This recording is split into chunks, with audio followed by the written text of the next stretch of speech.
Vamos abrir a palavra na primeira carta de Paulo aos Coríntios, capítulo 2, versos de 1 a 5.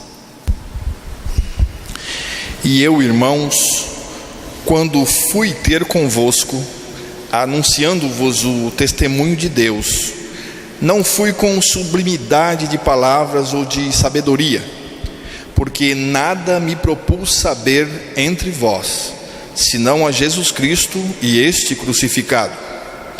E eu estive convosco em fraqueza e em temor, e em grande tremor. E a minha palavra e a minha pregação não consistiram em palavras persuasivas de sabedoria humana, mas em demonstração de espírito e de poder, para que a vossa fé não se apoiasse em sabedoria dos homens, mas no poder de Deus. Que Deus revele a palavra ao nosso interior, dentro de nós, em nome de Jesus. Esta carta, segundo alguns estudiosos, foi escrita por volta do ano 55 ou 56 depois de Cristo. Corinto era uma cidade rica e cheia de divertimento. Corinto era também uma cidade intelectual. Os grandes filósofos e pensadores da época expunham as suas ideias nas praças de Corinto. Corinto era também uma cidade religiosa. Eles adoravam deuses, deuses falsos. Corinto era uma cidade depravada ao extremo. Era uma cidade muito depravada. E o sexo aberrante, a aberração sexual, em todos os aspectos, se destacava na cidade de Corinto. E Paulo chegou lá. Interessante que, apesar disso tudo que a cidade representava, Paulo chegou lá. E Paulo não foi discutir essas questões com eles. Paulo não fez nenhum ato na praça de Corinto contra a depravação sexual daquela gente. Nada disso. Paulo chegou lá e o que ele fez? Evangelho neles, cruz neles, crucificação neles, Cristo crucificado neles, não é? Paulo chegou pregando o Evangelho sem rodeio nenhum lá. Irmãos, como que se combate uma bactéria que está destruindo o corpo de uma pessoa? Como? O que um bom médico faria? Ele passaria um remédio eficaz, antibiótico eficaz para a pessoa, né? E o remédio iria destruir aquela bactéria no organismo da pessoa. Eu creio que é isso. Paulo não foi brigar com ninguém. Paulo não foi brigar com o mundo, não foi discutir com o mundo. Ele não foi arranjar confusão com o mundo. Ele foi pregar o Evangelho. Porque para resolver essa questão é preciso pregar o Evangelho. Cristo crucificado é o remédio, Foi preciso mostrar para eles a natureza depravada que eles tinham, igualmente a todos. Nós que nascemos com a mesma natureza, só que eles desenvolveram essa natureza de uma maneira mais aguda. Mas tem que mostrar a natureza pecadora e tem que pregar o Evangelho, mostrar que nós morremos com Cristo naquela cruz, ressuscitamos com Cristo e Cristo é a nossa nova vida, Cristo vive em nós. Antes de qualquer coisa, é preciso pregar o Evangelho ao mundo, viu? É preciso pregar o Evangelho ao mundo antes de qualquer coisa. O Evangelho é o remédio para o mundo, a solução de Deus, não é? A condenação do mundo não me pertence, não. Não sou eu que vou condenar o mundo, porque a condenação do mundo pertence a Deus. E Deus realmente vai condenar o mundo. Vai chegar a hora que Deus vai julgar este mundo, mas é Deus. Nós temos que pregar o Evangelho para as pessoas, não é? Vamos voltar lá, 1 Coríntios capítulo 2, verso 1. E eu, irmãos, quando fui ter convosco, anunciando-vos o testemunho de Deus, não fui com sublimidade de palavras ou de sabedoria. Paulo começa mostrando o que ele foi fazer lá em Corinto. Ele diz aqui: eu, irmãos, quando fui ter convosco, anunciando-vos o testemunho de Deus, não o fiz com ostentação de linguagem ou de sabedoria. Então Paulo ele já começa mostrando o que ele foi fazer lá. Ele diz aqui que ele foi lá anunciar o testemunho de Deus. Ele diz aqui: eu, irmãos, quando fui ter convosco, anunciando-vos o testemunho de Deus. O que é que Paulo foi fazer lá? Ele foi anunciar o testemunho de Deus. O que é o testemunho de Deus? Verso 2: porque nada me propus saber entre vós, senão a Jesus Cristo e este crucificado. O testemunho de Deus é Cristo crucificado. O testemunho de Deus é o Filho, é Cristo crucificado. Esta é a mensagem que tem que ser pregada ao mundo, para o mundo e também para a igreja, na igreja. Cristo crucificado e nada mais. Porque ele diz aqui: porque nada me propus saber entre vós, senão a Jesus Cristo e este crucificado. Vejam, ele foi lá para anunciar o testemunho de Deus, e agora ele está dizendo que nada me propus saber entre vós, senão a Jesus Cristo e este crucificado. Deus só tem um testemunho, Deus só tem um assunto para anunciar ao mundo, para nós, Cristo, seu Filho, né? E Paulo está dizendo aqui: eu também, eu estou aqui para pregar Cristo, somente Cristo, nada além de Cristo e Cristo crucificado. Cristo crucificado e nada mais? Sim, Cristo crucificado e mais o quê? E mais nada. Deus não tem outro testemunho que não seja o seu Filho Cristo crucificado. Mas não é muito radical? Não é radical demais anunciar uma única pessoa o tempo todo, e ainda mais uma pessoa crucificada?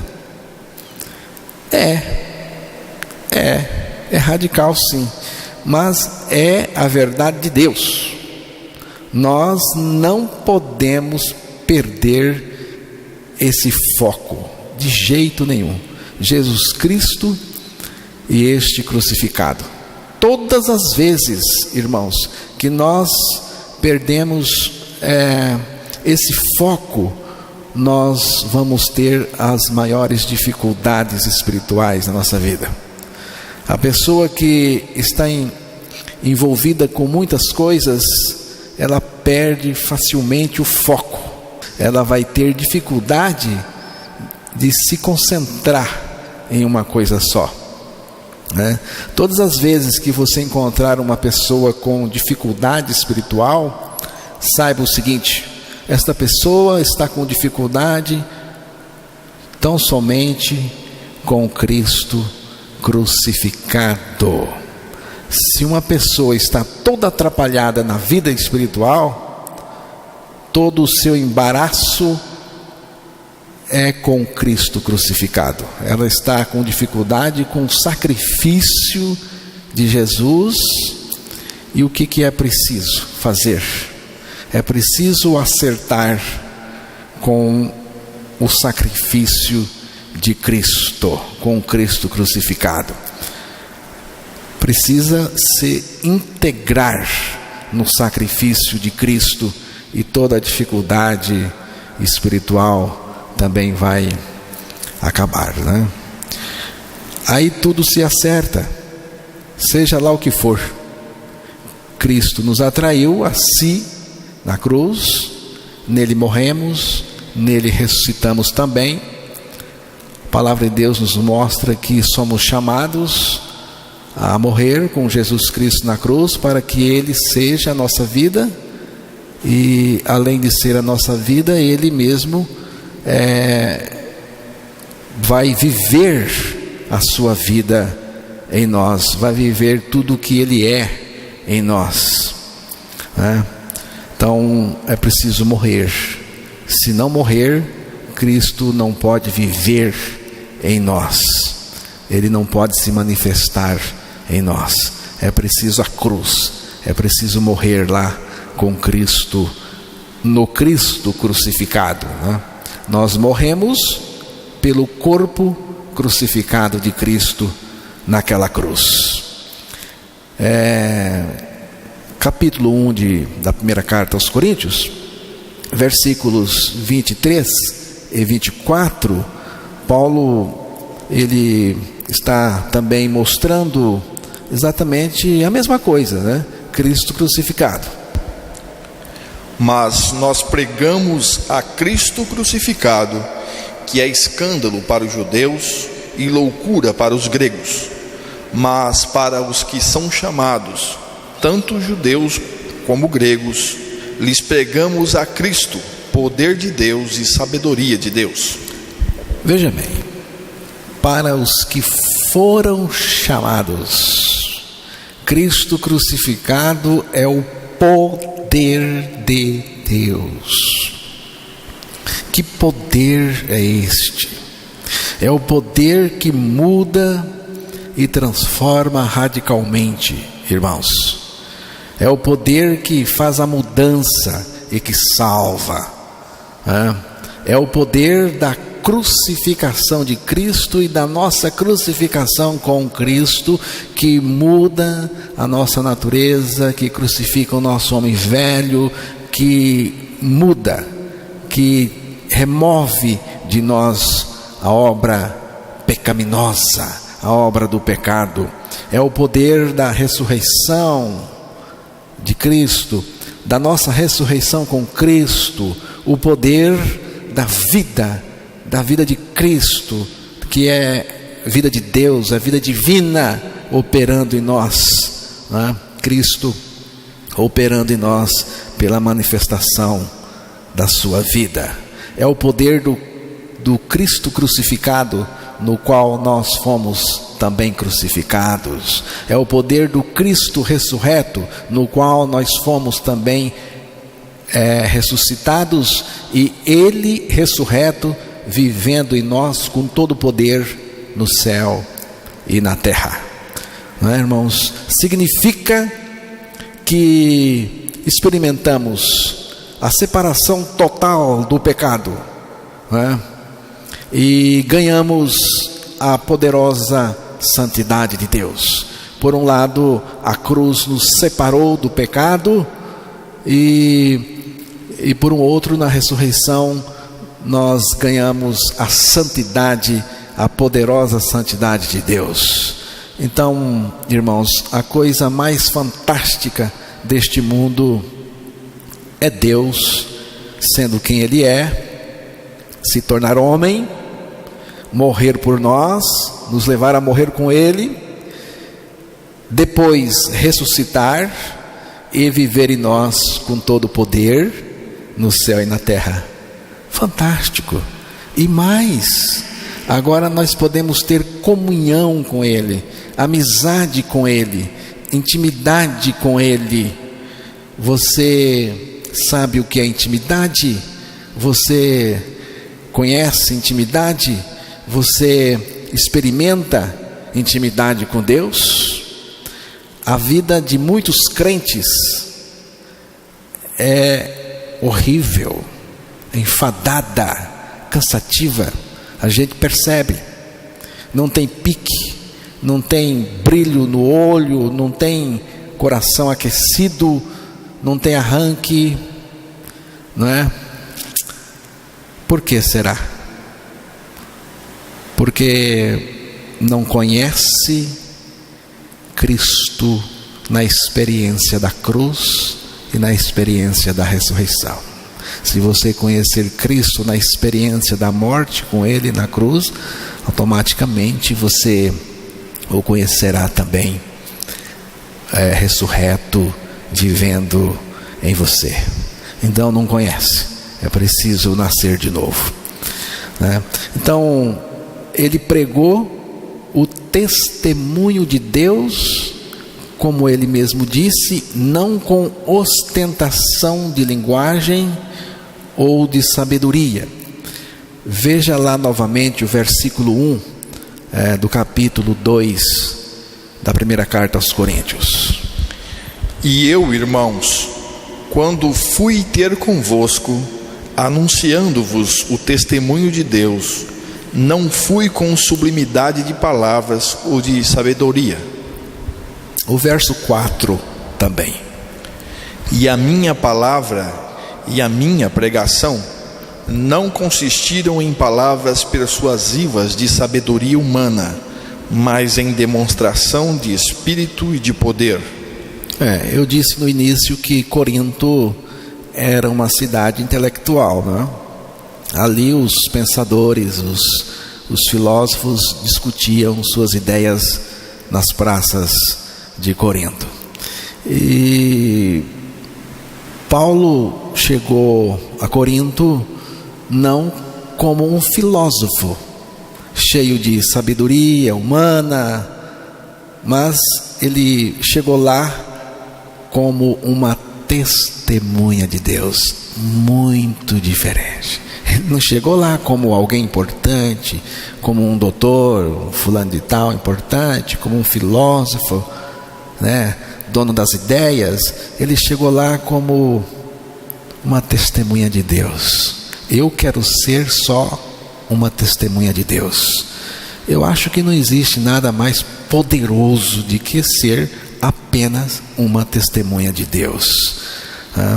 E ele chegou lá como uma testemunha de Deus, anunciando o testemunho de Deus. Veja bem, ele não chegou lá conversando um monte de coisa, não, com novidades, não. Eu trouxe aqui para vocês um cursinho aqui, um curso aqui importante. Nada disso. Ele chegou lá, foi com o testemunho de Deus. Eu não estou aqui para dar o meu testemunho próprio, pessoal. É o testemunho de Deus. Ele fez isso para que a fé das pessoas não se apoiasse na sabedoria humana, mas no poder de Deus. Verso 3 e também o verso 5. E eu estive convosco em fraqueza e em temor e em grande tremor, para que a vossa fé não se apoiasse em sabedoria dos homens, mas no poder de Deus. A fé se apoia no poder de Deus. Qual é o fundamento da fé? Onde que a fé se apoia? Ela se apoia no poder de Deus, viu? Em nada mais. A testemunha de Deus tem uma condição diferente da condição de um filósofo importante. O filósofo se apoia na sua sabedoria, na sua condição, na sua própria condição. Mas a testemunha de Deus tem uma condição diferente. Verso 3. E eu estive convosco em fraqueza e em temor e em grande tremor. Aqui está a condição da testemunha de Deus. Eu fui em fraqueza, temor e grande tremor, que eu estive entre vós, não é? 2 de Coríntios capítulo 4, o verso 7.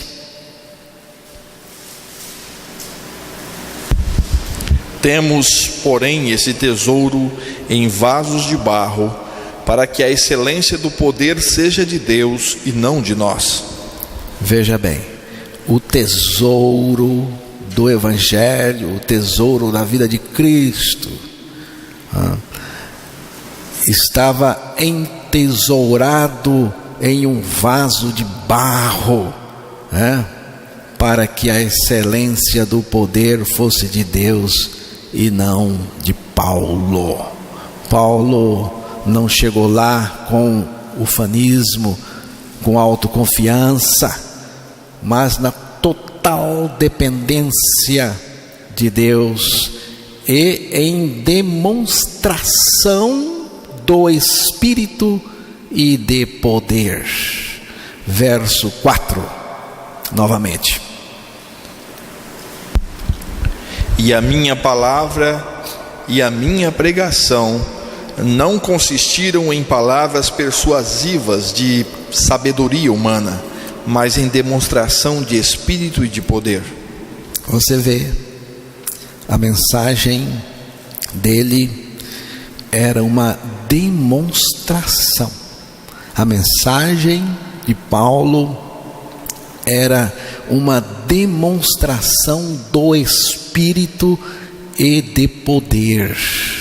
Não era uma doutrina, não era uma doutrina, não era um assunto, não era um sermão, não era um discurso, era uma demonstração poderosa do Espírito e de poder.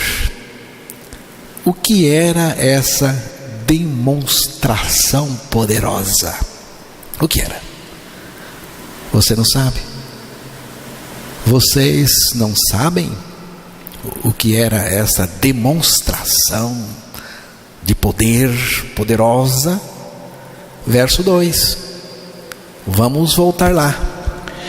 Porque nada me propus saber entre vós, senão a Jesus Cristo e este crucificado.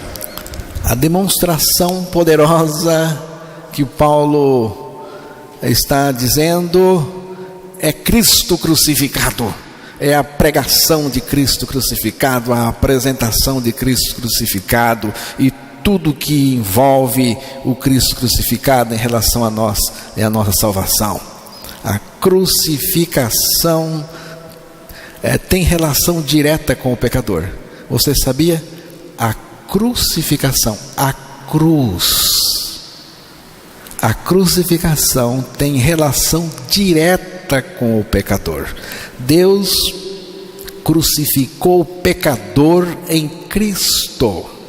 A nossa crucificação com Cristo é o tratamento de Deus para a minha natureza pecadora. Ele foi à cruz por mim, nisso está o seu amor por mim. Mas quando ele estava lá na cruz, ele me atraiu a si. Isso é a sua justiça. A justiça de Deus precisava ser satisfeita, irmãos. Mas só podia ser satisfeita pela morte do pecador. Então Cristo nos levou a morrer com Ele naquela cruz. Então a decisão de Paulo era uma decisão radical. Nada além de Cristo crucificado. Em Cristo crucificado está a solução de Deus para tudo e para todos. Amém?